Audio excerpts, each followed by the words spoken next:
culture de Ploërmel Communauté. L'histoire, le devoir de mémoire font partie de la culture, donc c'est à ce titre que je suis présent. Bon, je suis très heureux de vous voir aussi nombreux. Je ne sais pas, je crois que ça se voit que certains d'entre vous viennent d'assez loin. Je connais quelques camarades. Hein. Ah oui, quand même. Bon. Est-ce qu'il y en a qui viennent d'en dehors de la Bretagne parmi vous? Non, tous. Alors bien sûr, on a identifié les anciens du 41, l'amicale du 41, avec sa cravate, l'une des couleurs du drapeau du régiment de la Reine, bien connue. Bon.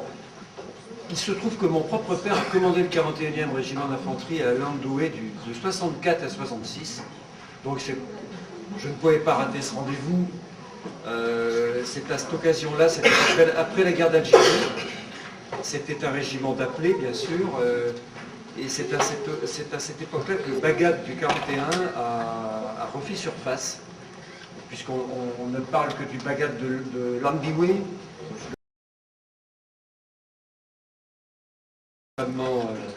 réputé.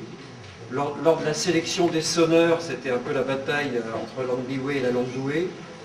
Certaines années, le Bagad de la Landoué du 41 était jugé supérieur au Bagad de Lambiwé par les spectateurs, et c'est tout à fait vrai. C'était une question de recrutement. Donc c'est vraiment pour moi un vif plaisir de faire une introduction à la conférence de Christophe Guérin. Donc cette année, nous avons, si vous voulez, de 2014 à 2018, chaque année, nous aurons à cœur de commémorer le centenaire de ce drame abominable qu'a été le premier conflit mondial. En 2014, Christophe était présent d'ailleurs, nous avons fait, dans le cadre des Journées du patrimoine, avec Yann Fanch-Kemener, une évocation musicale en souvenir de l'année 1914, avec 3 conférences. Ça s'était passé à l'amphi Lamennais.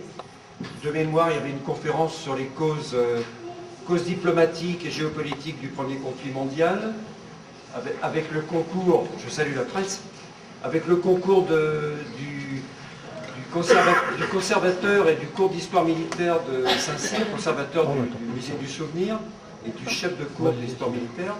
Il y a eu également une conférence passionnante sur les pilotes bretons dans l'aviation maritime et l'aviation militaire. On ne parlait pas d'armée de l'air et d'aéronavale à l'époque, on parlait d'aviation militaire et d'aviation maritime.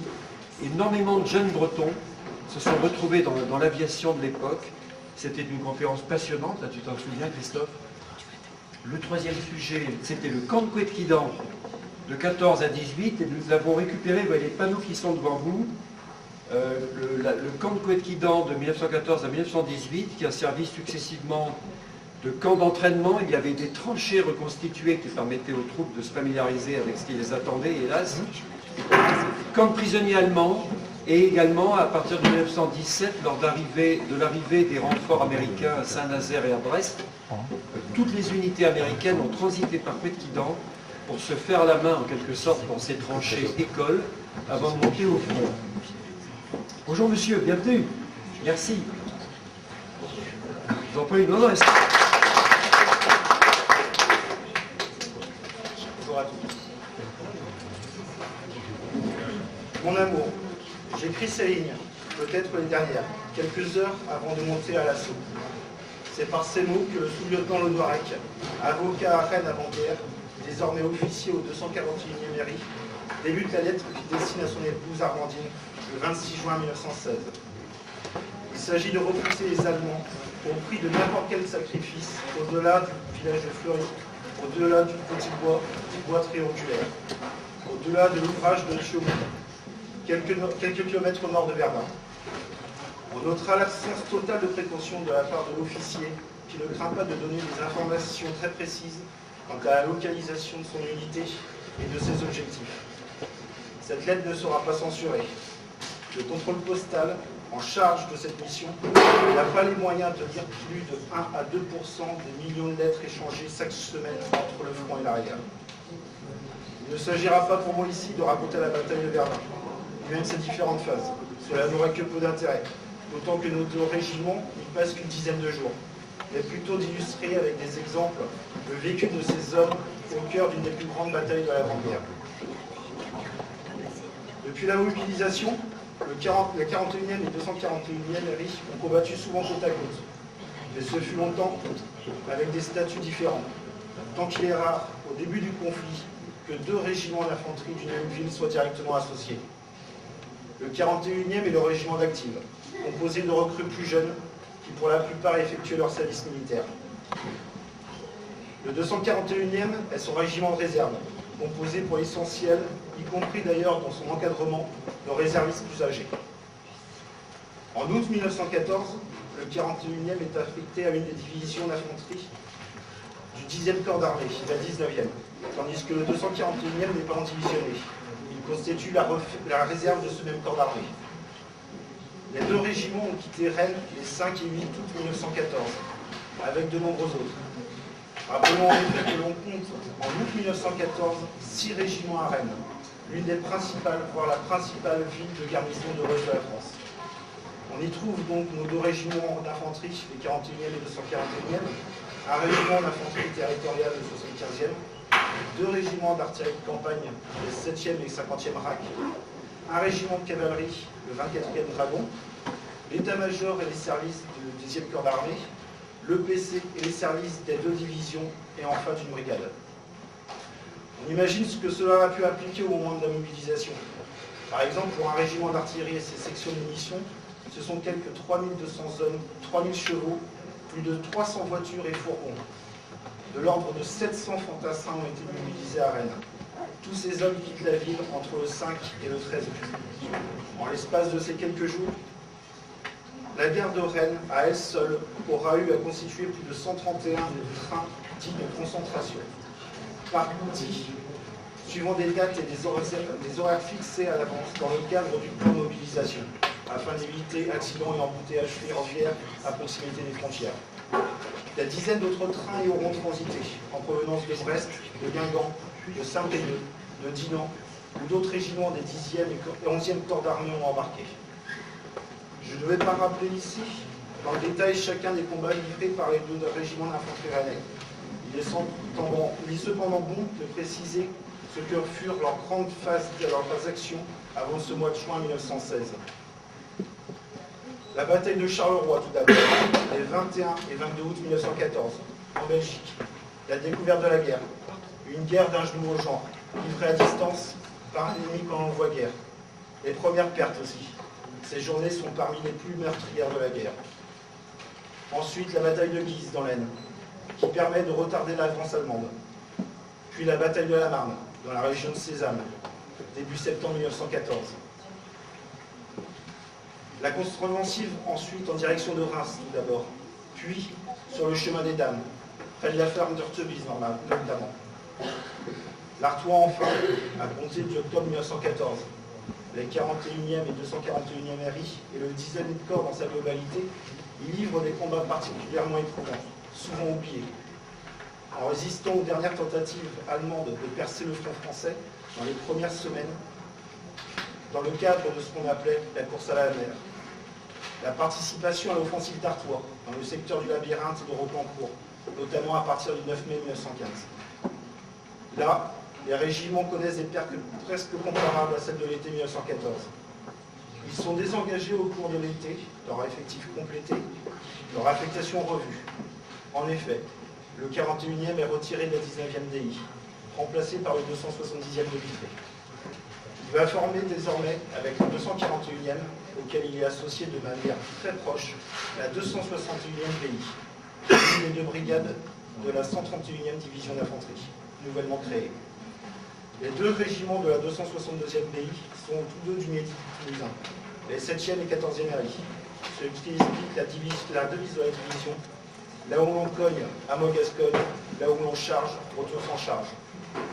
La devise est intéressante. En 1914, le recrutement des régiments d'active et plus encore des régiments de réserve s'était fait dans un espace restreint, celui de la 10e région militaire et la 11e région militaire voisine. En effet, à la mobilisation, près de 50% des hommes viennent des bureaux de Vannes et de Lorient, situés dans la 11e région militaire. Depuis l'automne 1914, face à l'ampleur de pertes, il a fallu abandonner largement ce système parfaitement adapté à une mobilisation rapide, mais devenu vraiment trop rigide. C'est en Argonne que la 131e division d'infanterie a combattu depuis sa formation. En ligne, dans le secteur du Four de Paris, elle a dû faire face à de violentes attaques allemandes, notamment le 8 septembre 1915. Le 41e, à la star du 14e, a dû abandonner plusieurs lignes de tranchées à l'ennemi, des cuisiniers devant même prendre des armes pour repousser l'assaut des Allemands. Durant l'automne et l'hiver 1915, la guerre des mines cause des pertes sévères aux deux régiments rennais, qui multiplient par ailleurs les coups de main, parfois audacieux, à l'instar de celui mené le 29 avril par la 22e compagnie du 241e RI. Les Allemands qui tiennent le secteur ne restent pas inactifs. Le 2 mai 1916, après un bombardement par obus à gaz, une nouvelle attaque est déclenchée sur les tranchées du 41e, causant des pertes sévères. Le régiment perd d'ailleurs son chef de corps, le lieutenant-colonel Clerget, une semaine plus tard, tué alors qu'il inspecte les premières lignes. L'Argonne n'est donc pas un de ces secteurs tranquilles qui parsèment le front, mais le Four de Paris, le bois de la Cruerie, que la division quitte le 9 juin, n'ont rien de commun avec ceux qui vont découvrir à compter du 25. Le 25 juin 1916, les 41e et 241e RI reçoivent l'ordre de relever la nuit suivante les troupes occupant les tranchées de première ligne dans le secteur de Fleury, au lieu de la bataille de Verdun, engagée 4 mois auparavant, le 21 février. Après un court séjour de cantonnement à Sommières, moment propice à une réinstruction des troupes et à la jonction de quelques renforts, ainsi qu'à la création des compagnies de dépôt, elle doit occuper les tranchées de première ligne, entre le fort de Souville et Fleury devant Douaumont. Ce secteur revêt désormais une certaine importance stratégique pour l'armée française. C'est là que l'avance allemande, suite au nouveau coup de boutoir du 23 juin, est la plus marquée. Après 48 heures d'un bombardement sans précédent, 2 corps allemands, dont le fameux Alpenkorps, se sont rués à l'assaut des positions françaises, s'infiltrant par les ravins, précédés de grenadiers, avançant de plusieurs kilomètres. L'ouvrage de Thiaumont est tombé, l'ouvrage de Croix-de-Terre menacé, tandis que la perte du village de Fleury conduira à terme à celle du fort de Souville, ultime rempart avant Verdun. Désireux de rétablir la ligne de front, le commandement ordonne une contre-attaque, confiée au général Mangin. Joffre consent à ce que la 131e DI, retirée du front d'Argonne pour être engagée dans la Somme, soit finalement dirigée sur Verdun et engagée sans tarder. Les 2 régiments rennais débarquent donc à Nixéville le 24 juin, puis gagnent la caserne Beauvau.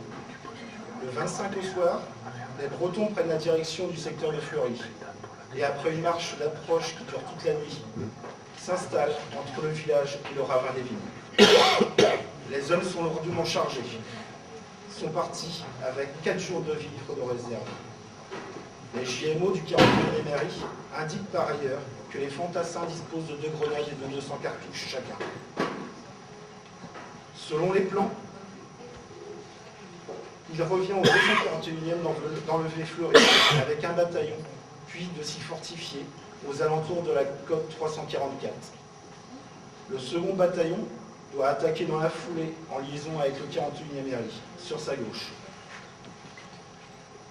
Ainsi que le rappelle le JMO de ce régiment, la journée du 26 juin 1916 se passe à étudier le terrain, à assurer la liaison avec les régiments voisins, à s'installer dans un secteur délicat. L'état-major de la brigade se rend quant à lui au poste de commandement du général Mangin pour recevoir ordre et informations de dernière minute sur la situation du secteur. S'ensuivent plusieurs réunions de coordination entre officiers des 41e, 240e et 241e régiments d'infanterie impliqués dans cette offensive.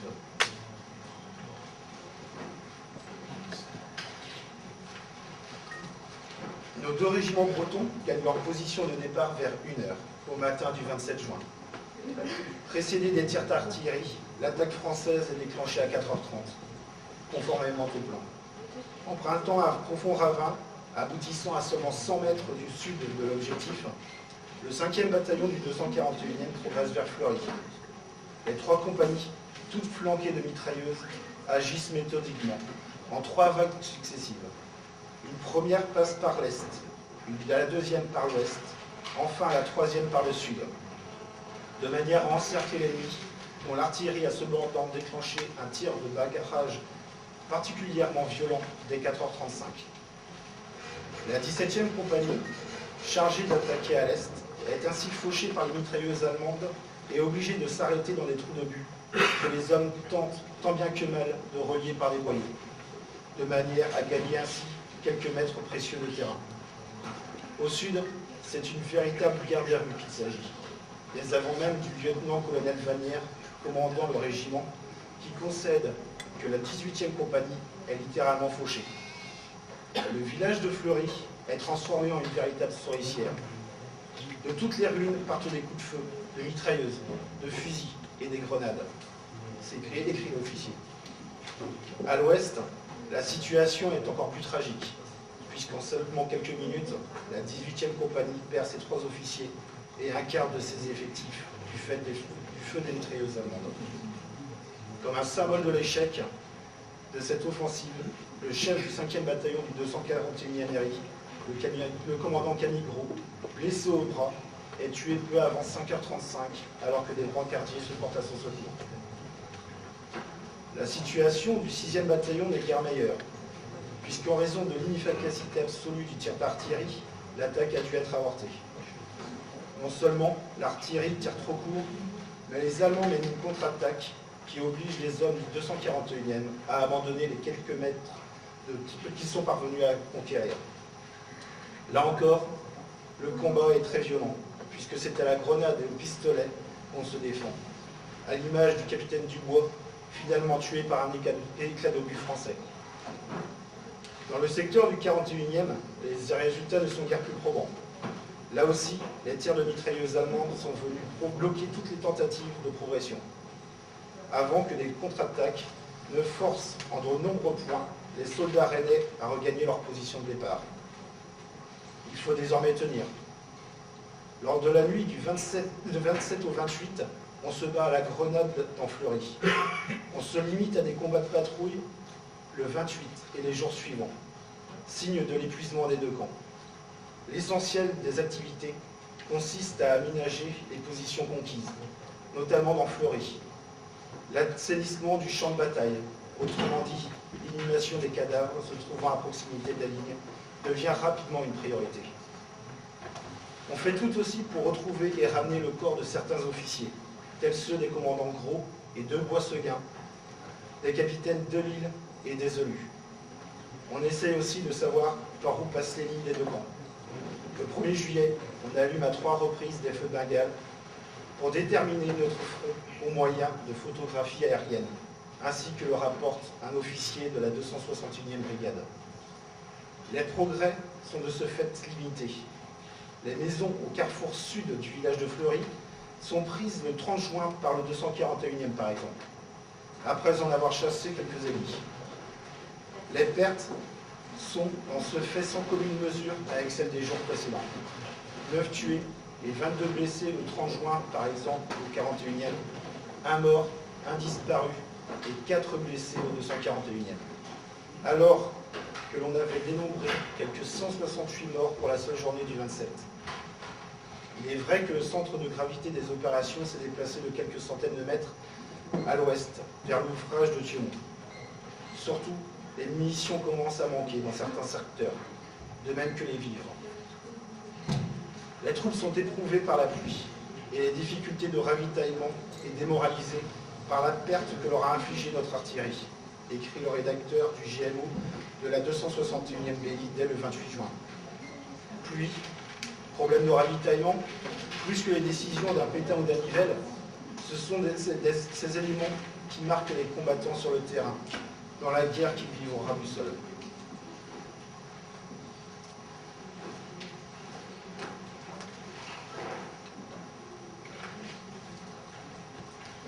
Le témoignage des combattants des 2 régiments permettent d'approcher au plus près la réalité du quotidien des poilus lors de ces quelques jours passés à Verdun. Loin du récit souvent aseptisé des JLO, ils permettent de saisir au ras du sol ce que furent ces terribles journées de la fin du mois de juin et du début du mois de juillet 1916. Les courriers du sous-lieutenant Le Douarec à son épouse peuvent de prime abord surprendre celui qui les lit presque 100 ans plus tard. D'une part, ils gardent leur rythme quotidien. Chaque jour, l'officier rennais lui demande d'envoyer quelques mots à sa sœur petite. D'autre part, par leur contenu. Je me porte très bien, écrit-il le 2 juillet. Santé excellente le 4, admirablement portant toujours le 5. Il faut cependant comprendre ces quelques lignes rassurantes au regard de la lettre d'adieu du 26 juin, celle qui avait précédé l'attaque. D'ailleurs, plus que le rythme des courriers, c'est leur forme qui est ici révélatrice.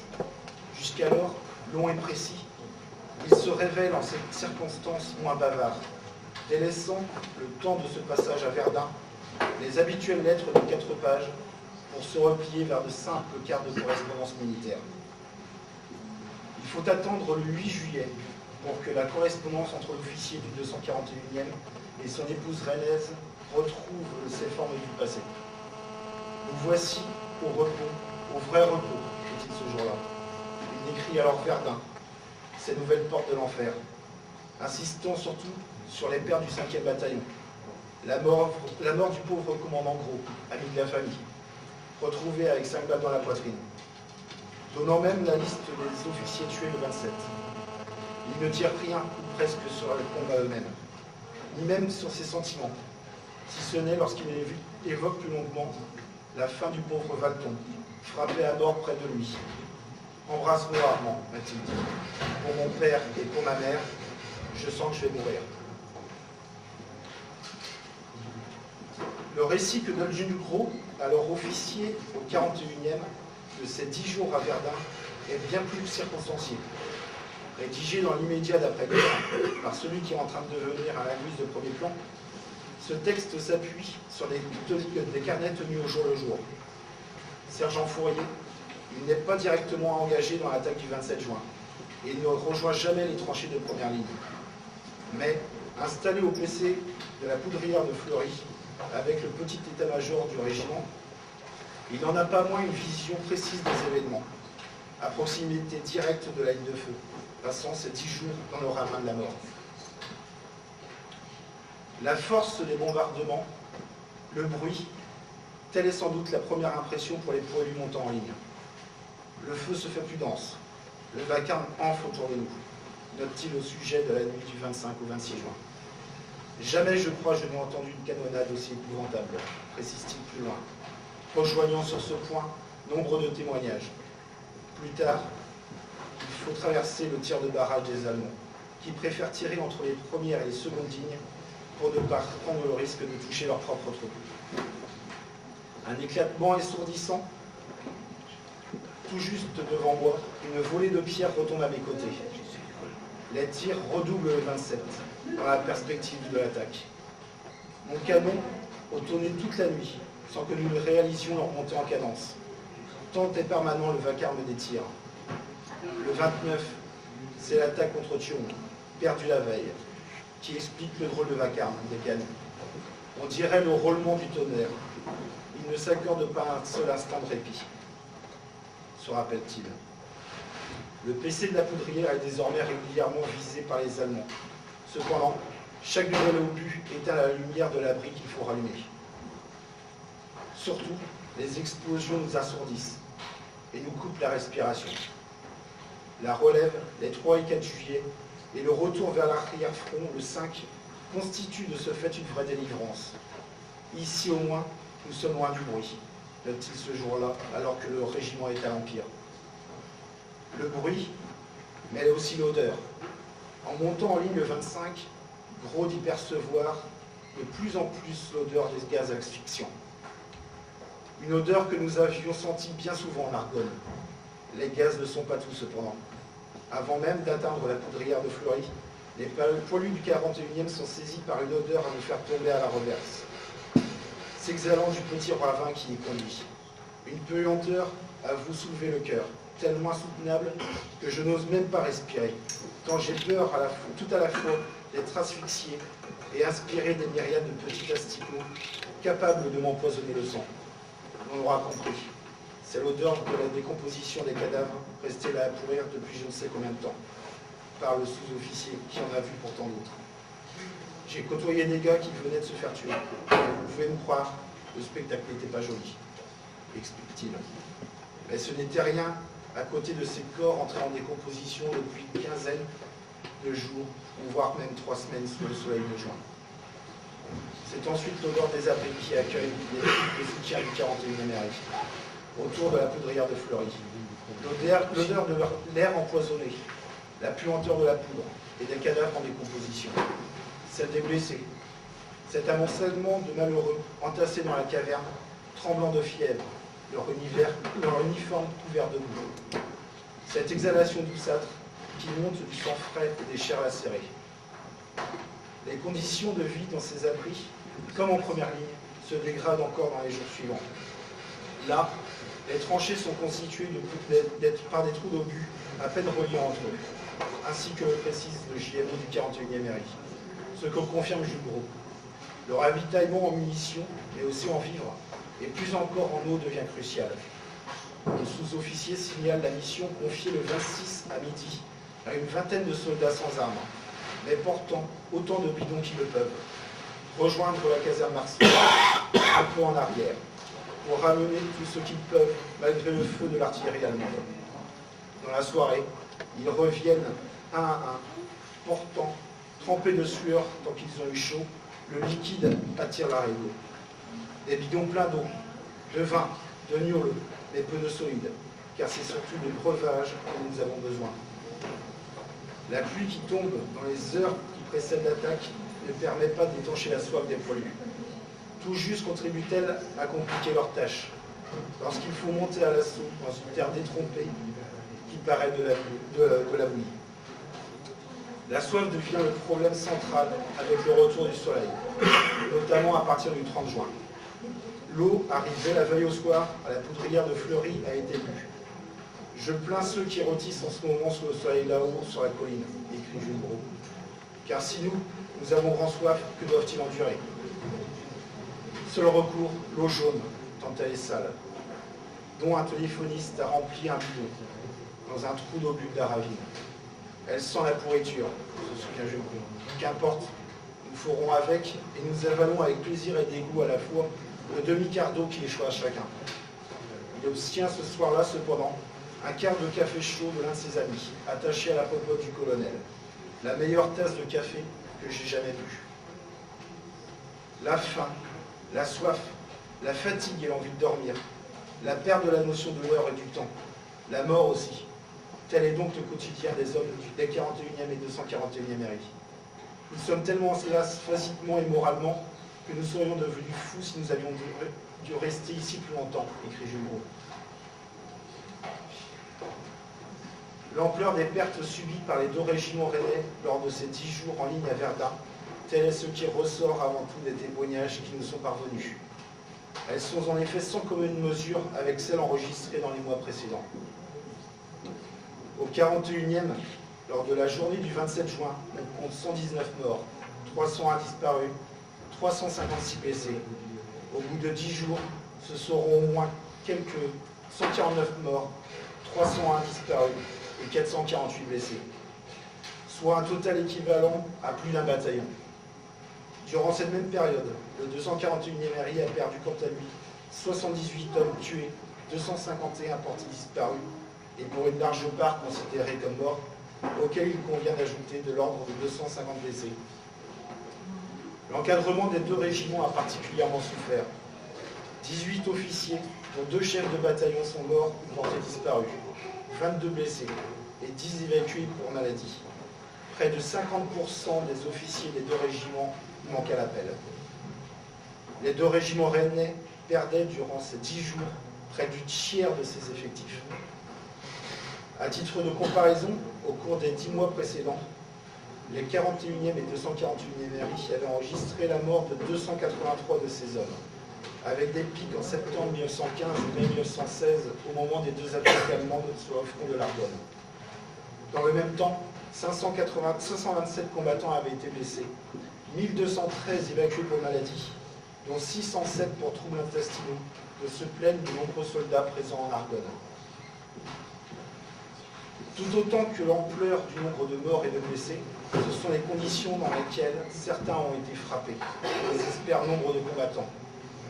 Si tout avait été fait avant l'attaque pour faciliter les tirs d'artillerie, par exemple en équipant les compagnies de feux de Bengale et de fusils éclairants afin d'indiquer aux observateurs aériens la position des troupes au cours de l'attaque, récits privés et JMO reviennent régulièrement sur le caractère récurrent des tirs fratricides de la part de l'artillerie française. Et le 27 juin au matin, une efficacité absolue de tir d'artillerie est pointée du doigt par les officiers du 241e RI. L'artillerie tire trop court, ce qui permet aux Allemands de lancer alors une contre-attaque qui oblige les hommes du 6e bataillon du 241e RI à abandonner les quelques mètres qu'ils sont parvenus à conquérir au prix de nombreuses pertes. La portion du champ de bataille sur lequel combat le 241e illustre les difficultés des liaisons interarmes. Le rapport du lieutenant-colonel Vanier, commandant le régiment, est à cet égard particulièrement instructif. Il indique notamment que le 1er juillet, c'est à cette reprise que le tir de l'artillerie française se révèle trop court, et que c'est en vain que sont allumées des séries de fusées vertes et que l'allongement de tir est demandé par téléphone et par signaux lumineux. Dès le 27 juin au matin, après s'être démené toute la matinée pour obtenir un appui pour venir en aide à bout d'un île de mitrailleuses allemandes qui empêche la progression de ces hommes, le lieutenant-colonel Vanier doit constater amèrement que non seulement cette position n'a pas été retuite, mais qu'en plus, en début d'après-midi, l'artillerie lourde qui avait été requise tire sur ces hommes, rendant critique la situation devant Fleury. Les héros des régiments, de la brigade, de la division, tous en conviennent. Les artilleurs n'ont pas rempli la mission qui leur avait été confiée. Il est vrai à leur décharge que les batteries doivent tenter de régler leurs tirs sous un immense feu d'ennemis causant de lourdes pertes. Le cas n'est pas isolé dans cette bataille de Verdun, au cours de laquelle les artilleurs sont dans une position souvent difficile. Mais une statistique, plus que tout autre, dit bien de la violence des combats. En 24 heures, entre le 28 et le 29 juin, c'est-à-dire au moment où, après l'attaque, les 41e et 241e RI s'enterrent pour conserver quelques mètres de tranchées chirurgicalement gagnées, l'artillerie divisionnaire a tiré l'ordre quelques 24 000 obus de 75. À titre de comparaison, en 1914, on avait estimé que l'artillerie française dans son entier aurait eu besoin de 13 600 obus par jour. Reste cette image, évoquée par les JMO de la 261e brigade, des troupes démoralisées par la perte que leur a infligée notre artillerie. Je voudrais vivre pour vous tous, mais si je viens à tomber, Dieu pourvoira à votre bonheur. Tel était en outre le sens profond de la lettre envoyée le 26 juin 1916, à la veille de l'assaut de Fleury, par le sous-lieutenant Ledorec à son épouse. L'officier du 241e RI fait partie de ceux qui partirent réconfortés et confiants après s'être épanchés dans l'âme charmante de celle qu'ils aiment, ressort vivant de l'enfer de Verdun le 4 juillet. Les deux régiments rennais sont épuisés, cependant méconnaissables, au repos pendant plusieurs semaines avant de gagner le secteur de Fliray, actif, mais sans comparaison avec celui de Verdun. C'est l'occasion pour chacun de faire un bilan qui évoque en quelques mots le sergent Jules Gros. Maintenant, nous nous rendons compte qu'une couche de boue rouge durcie colle à nos capotes et nos pantalons. Maintenant, nous sentons l'odeur de la mort qui emprègne nos vêtements et ne veut pas en partir. Maintenant, nous voyons aussi notre maigreur, notre teint blafard à tous, au sorti de cette épreuve. Mais nous pensons qu'au bonheur d'être revenus vivants de l'enfer de Fleury. Tout le reste ne compte pas.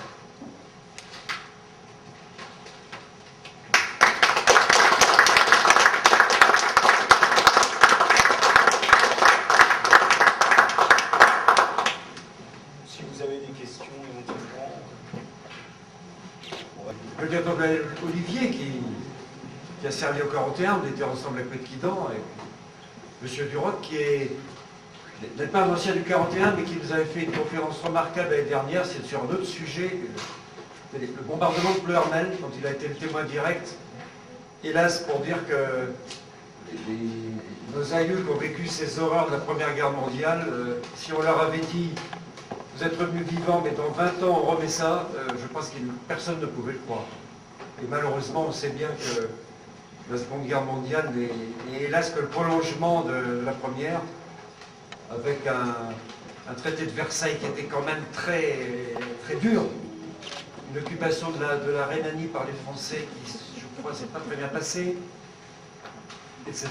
La crise de 29, enfin bon, je pense que dans les médias et dans les programmes de l'éducation nationale, la Seconde Guerre mondiale a un peu occulté l'horreur de la Première Guerre. Et c'est vrai que moi, mes deux grands-pères ont eu la chance d'en revenir, ils en parlaient très peu. J'avais un grand-père qui était en tant qu'instituteur. Il avait fait l'école normale à Auxerre. Il est parti faire son service militaire de 3 ans en 1911. 1914, fin de son service. Et on lui a dit, pas de chance, c'est la guerre, vous restez. Il est rentré chez lui 7 ans plus tard. Il a eu la chance de revenir, lui. Alors, il était infirmier dans un hôpital à l'arrière. Et comme il avait eu des mots avec une bonne sœur galonnée de l'hôpital, en punition, il a été envoyé en première ligne au chemin des dames, comme infirmier. Mais il s'en est quand même sorti. Il m'a donné son casque qui est chez moi, j'aurais pu le ramener d'ailleurs, puisque nous avons eu le prix de quelques casques pour cette exposition. Quant à mon autre grand-père, il était dans l'artillerie sur rail, ça frôlait les 300 mm de diamètre, il est revenu complètement sourd. À l'époque, il avait un petit appareil sur la poitrine, pour lui dire bonjour grand-père, il fallait lui parler dans le micro qu'il avait en pendentif. Bon voilà, eux sont revenus, contrairement à ces pertes incroyables qui viennent d'être décrites. Je voulais lancer le débat, hein. Je ne veux pas monopoliser là. Je crois qu'on a tous... ce centenaire permet quand même de revenir sur une période abominable qui encore une fois, a été occultée par la Seconde Guerre. Parce que pendant la Seconde Guerre, il y avait plus d'occasion de prendre du son, de prendre des photos et de filmer. À l'époque, c'est vrai, il y avait des petits appareils photo qui étaient portables, portatifs, qui étaient distribués aux soldats. Enfin, moi, j'ai cherché dans ma famille quelques témoignages. On a du mal à trouver les archives. Il y en a beaucoup, mais quand on en cherche, on n'arrive pas à les trouver. Et alors, quand nous avons voulu faire le DVD sur la libération de Pleuhermel il y a 2 ans, on a fait un appel à collectage auprès de la population des communes de Pleuhermel Communauté.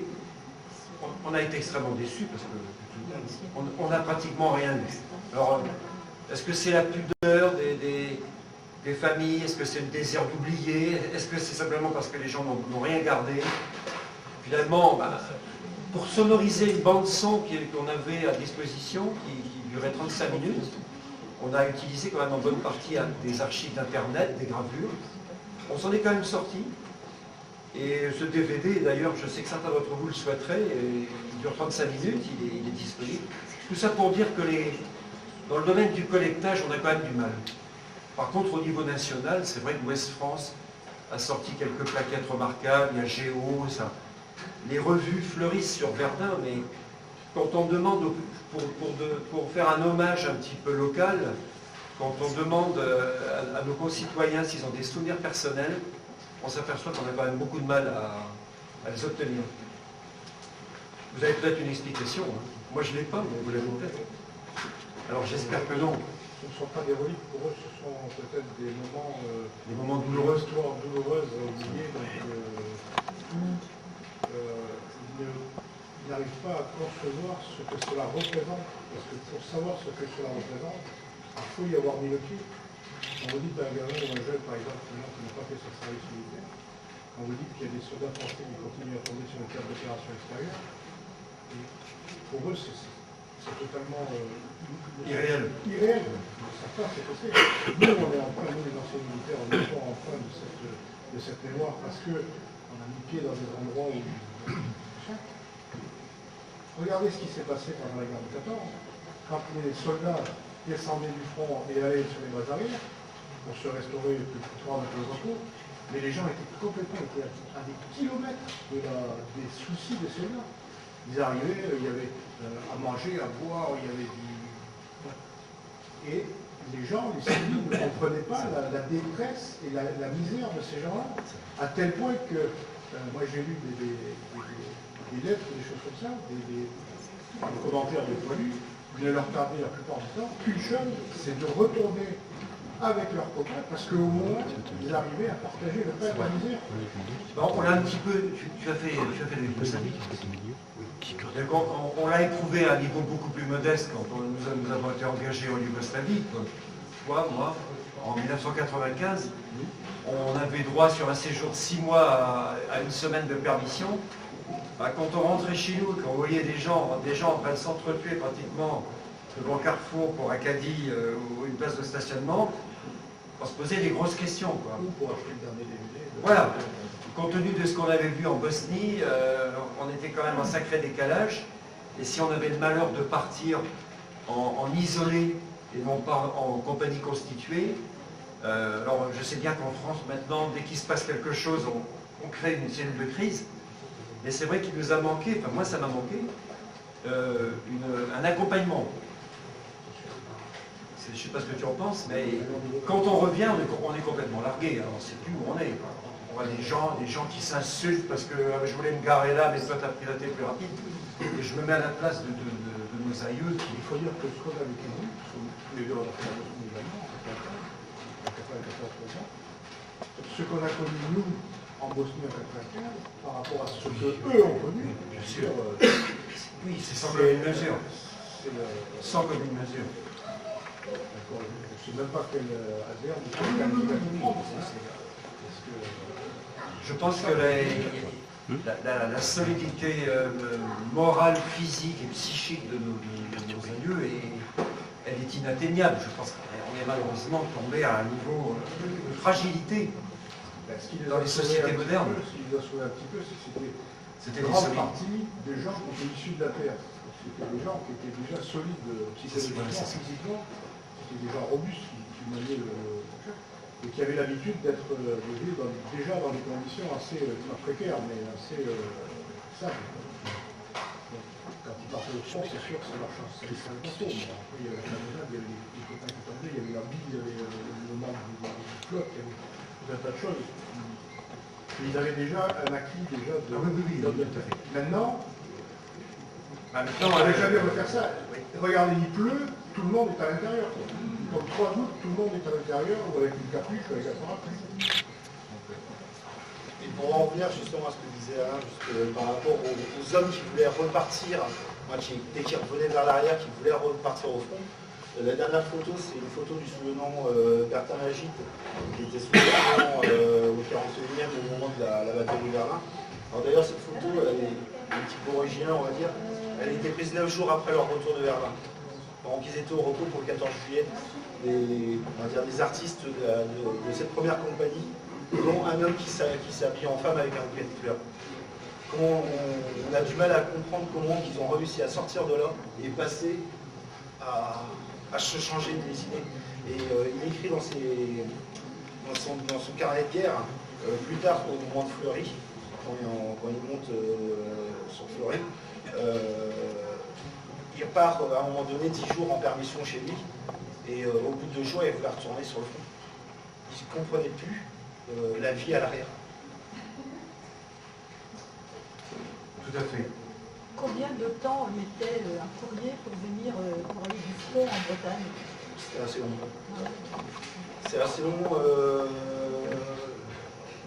Je vois sur la correspondance du sous-lieutenant Le Drec, il indique sur certains courriers, je vais dire une bêtise, mais c'est dans cet ordre-là, j'ai reçu seulement hier ta carte du 21 du mois dernier, et c'était le 5 ou 6 du mois suivant.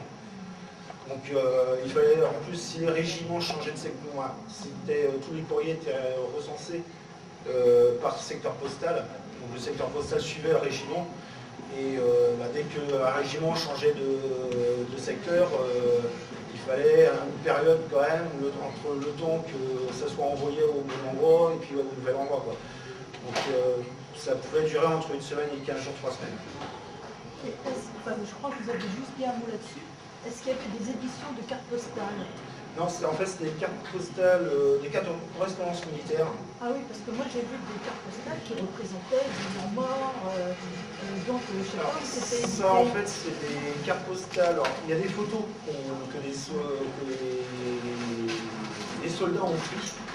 Alors, il me semble qu'à partir de 1916, l'état-major français avait interdit les appareils photo, que les soldats ou même les officiers aient leur propre appareil photo. Il y en a qui arrivaient quand même, comme le lieutenant Bertin Magide, il avait réussi à camoufler son appareil photo dans ses affaires et ne pas se faire prendre. Mais il y a beaucoup de photos qui ont été maquillées, en fait. Comme d'ailleurs des vidéos aussi, on peut voir sur des documentaires sur la Première Guerre mondiale. C'est des scènes, par exemple, qui ont été reconstituées par des anciens poilus, et bien souvent après-guerre.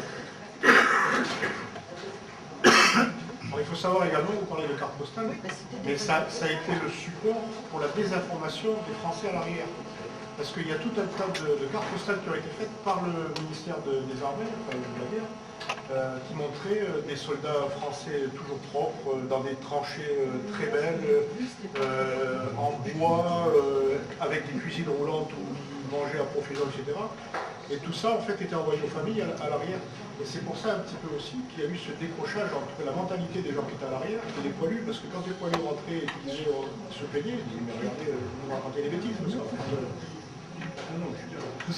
vous nous racontez des bêtises, regardez les cartes postales que vous avez, etc. Et ça fait pas longtemps que ça a été mis à jour, ça doit faire une dizaine d'années à peu près, que cette mise à jour de ces fameuses cartes postales de désinformation a été... Je vous en prie. La fabrication des obus, enfin je crois qu'il y avait des usines dans lesquelles fabriquaient des obus. Oui, notamment à Rennes, à l'arsenal de Rennes. Voilà. Mais alors, est-ce qu'il y a des... Parce que moi j'ai quelque chose en rapport avec ça. Est-ce qu'il y a des gens de l'arsenal de l'Orient, par exemple, qui allaient, donc c'était dans la Marne, fabriquer des obus Sur le front, non, il n'y avait pas de fabrication, c'était trop... Non, mais pas loin du front, non, je sais pas. Je crois que les plus proches que j'ai, les plus proches usines de fabrication, de mémoire, je crois que je les ai vus à 200 km du front. Mais est-ce qu'il y avait des gens des arsenaux qui avaient... Par contre, il y avait au niveau des dépôts des poudrières, il y avait justement des gens détachés des arsenaux pour la gestion justement par exemple l'arrivée justement des bombes, etc. quoi. En tout cas, à Rennes, enfin, puisqu'on n'est pas loin de Rennes, ce qu'on appelle l'arsenal aujourd'hui, enfin, c'était une énorme garnison d'artillerie, Rennes. L'arsenal, là où il y a l'école du notariat, vous savez, boulevard de la Tour d'Auvergne. C'était une énorme fabrique d'obus et il y avait, comme tous les hommes qui étaient partis au front, ça a été l'un des effets de la Première Guerre mondiale, c'est qu'on a découvert, quand même sur le tard, que les femmes pouvaient faire aussi bien, voire mieux souvent, hein, et ont pris les places des hommes dans tous les secteurs d'activité, y compris la fabrication des obus. Alors le drame, c'est qu'en 1918, on a dit bravo mesdames, c'était très bien, maintenant retournez à vos fourneaux, où vous étiez très bien, et je crois que ça s'est quand même assez mal passé en certains cas. Parce qu'aujourd'hui, voilà. Et aujourd'hui, nous avons eu quand même une femme commandant la patrouille de France. Alors, on découvre maintenant on a découvert que les femmes pouvaient faire d'excellents pilotes, dont personne ne doutait. Pilotes de chasse, pilotes de ligne. Je crois qu'effectivement, l'un des effets de la guerre 14-18 sur le plan sociologique, c'était un bouleversement complet de la société française et bretonne. À partir du moment où les femmes, pendant 4 ans, ont fait tourner l'arrière dans tous les domaines agricoles, industriels, etc., la conduite des tramways, et elles se sont aperçues qu'il y avait peut-être effectivement autre chose que les casseroles et le fer à repasser. Et comme vous disiez, monsieur, on a quand même attendu 1945, nous, la France, les grands donneurs de leçons au monde entier, nous avons été l'un des derniers pays à donner le droit de vote aux femmes. Donc, n'est-ce pas? Les militaires, on est obligé d'après. Ah, les militaires aussi. Alors, moi, je voulais également dire quelque chose. J'ai une Ah, pardon. Christophe, mon 41e passe 10 jours à Verdun sur une bataille qui dure 6 mois. 10 mois. Dis-moi, comment s'organisent tous les soldats français quasiment de l'époque sont passés sur Verdun? Est-ce qu'ils passaient 10 jours, plus longtemps, moins longtemps? C'est totalement variable, ça dépend des embrigadements, des divisions et des corps d'armée. C'est suivant, en plus, bon, il y avait l'engagement de la Somme à partir du 1er juillet 1916. Donc, il y avait des divisions et des corps d'armée qui ont été embrigadés au niveau de Verdun à partir du 21 février 1916. Ils ont été mis au repos pendant 15 jours, 3 semaines. Leur effectif revu et ainsi de suite, et envoyé justement sur le front de Verdun, sur le front de la Somme, où devait justement aller les carabiniers à la base. Alors il faut savoir qu'à partir de Verdun, sous le commandement du général Pétain, parce qu'il faut parler un peu d'histoire, le général Pétain a commandé la bataille de Verdun. C'est lui qui a instauré ce qu'on appelait le tourniquet. Donc le tourniquet, au début de la bataille, les régiments qui étaient sur place sont restés sur place, se sont fait clouer sur place et sont morts sur place. Et ensuite, il y a eu des relèves qui ont été faites, mais le général Pétain a, lui, lancé l'affaire du tourniquet, c'est-à-dire que les régiments se sont relevés. À tel point que la majorité des régiments de l'armée française sont passés à Verdun. Qui ne sont pas passés à Verdun, que eux n'avaient pas fait la guerre. Vous voyez cette mentalité? C'est ce qu'on retrouve un peu maintenant dans notre mentalité de maintenant, en disant, mais toi, tu n'as pas été là, donc tu vois rien, quoi. Tu n'as pas fait machin. Donc, voilà. Et les régiments, donc, comme disait Christophe, ont eu une durée de vie, ça dépendait en fait de leur capacité, des engagements sur les autres fronts, de l'afflux des recrues pour pouvoir renflouer, parce que ça a toujours été un turnover complet, quoi. Parce qu'un régiment qui montait à l'assaut, ou qui était sur une position comme ça, perdait un tiers, voire 2 tiers de ses effectifs en 10 jours, quoi. Donc il fallait recompléter, donc il fallait le mettre au repos, il fallait, etc., le temps qu'il se remette à l'instruction. J'interromps la conférence 5 secondes pour vous présenter Yann Franche-Kemener,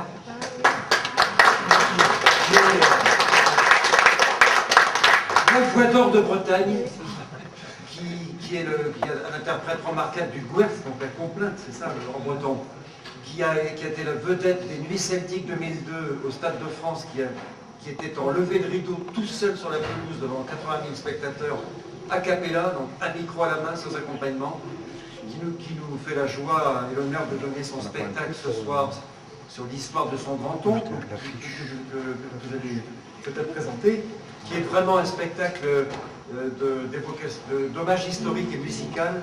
Et je laisse la parole à Yann Franche-Kemener. Écoutez, merci à vous. Je suis un peu, excusez-moi, j'avais prévu d'être à la causerie, mais je suis en train de travailler sur le plateau à côté. Donc voilà, j'ai le don, comment dire, je n'ai pas le don d'ubiquité, d'ambiguïté certes. Donc veuillez m'excuser. Oui, c'est un spectacle que j'ai écrit.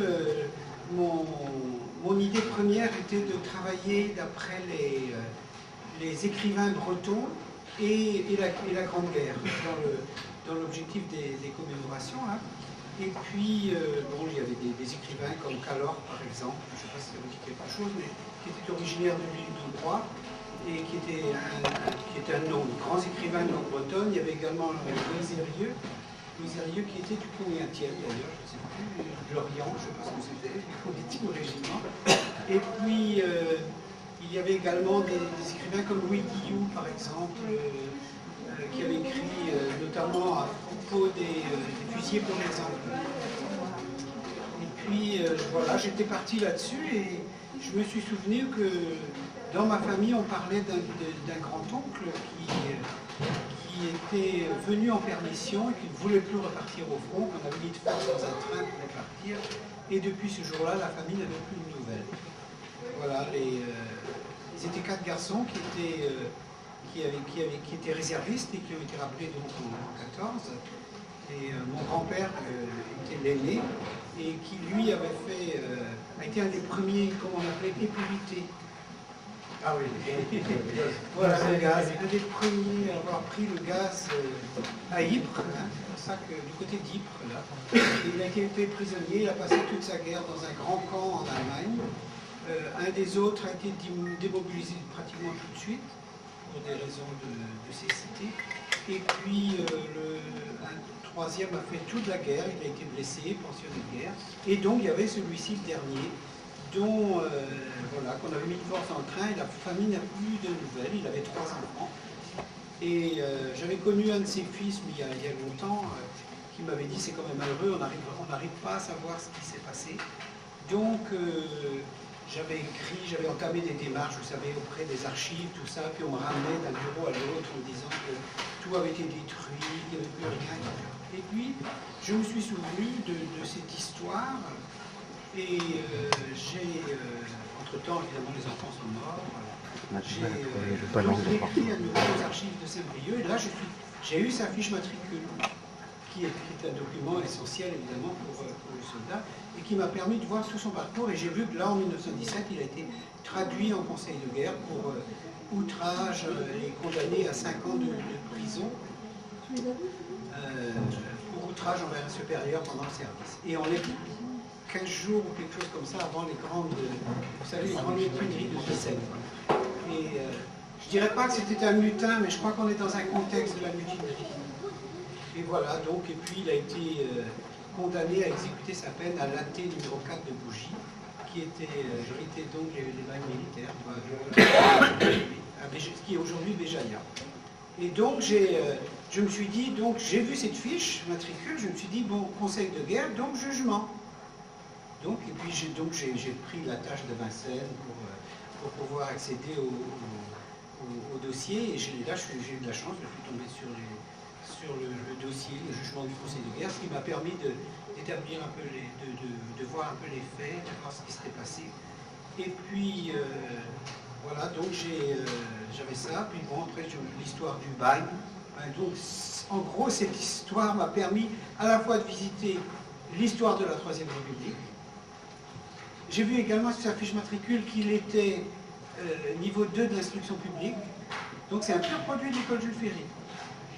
Donc c'était aussi intéressant, donc j'ai évidemment questionné tout ça, le code de justice militaire, etc. Enfin, voilà, le journal des opérations militaires, plus alors les bagnes. Par contre, là c'est plus difficile d'avoir accès à des documents. Hein. Croyez-moi, il reste très très peu de choses sur ces bagnes. Et donc j'ai écrit ça, je me suis dit voilà, j'ai mon personnage, j'ai mon héros. C'est des faits, hein, je ne porte pas de jugement, c'est l'histoire d'un soldat, c'était lui aujourd'hui, hier, ça aurait pu être quelqu'un demain, c'est aussi intemporel. Et voilà, donc j'ai écrit donc sa dramaturgie.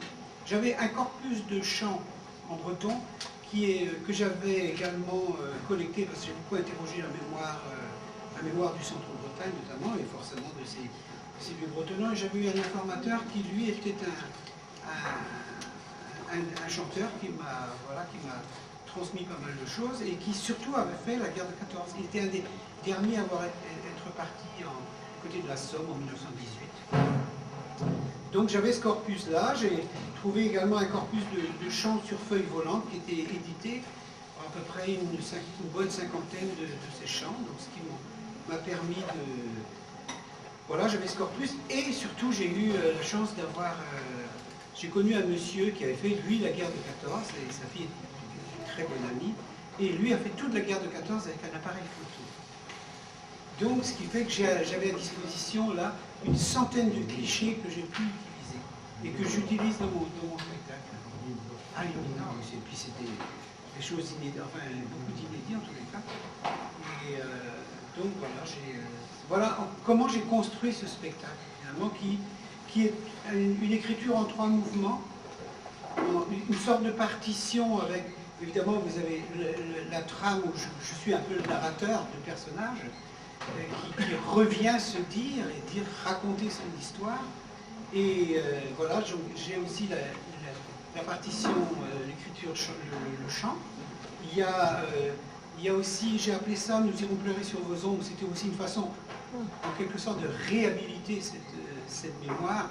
Et puis, c'est non mort pour la France, parce qu'il est toujours...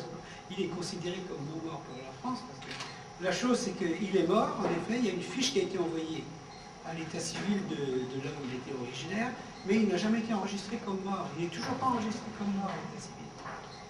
Et par contre, cette fiche doit à quelqu'un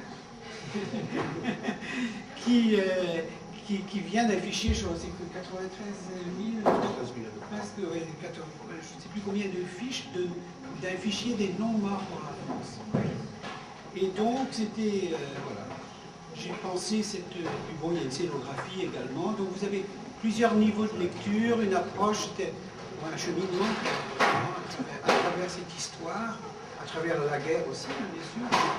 Donc j'ai 3 mouvements. Un premier mouvement avant 14, cette grande rupture qui était le top 5. Donc son parcours de guerre, et puis autre rupture qui est le conseil de guerre. Et ce que j'ai appelé après la trappe de vie. Voilà, c'est pas forcément un des aspects les plus glorieux de notre histoire, mais bon, c'est absolument.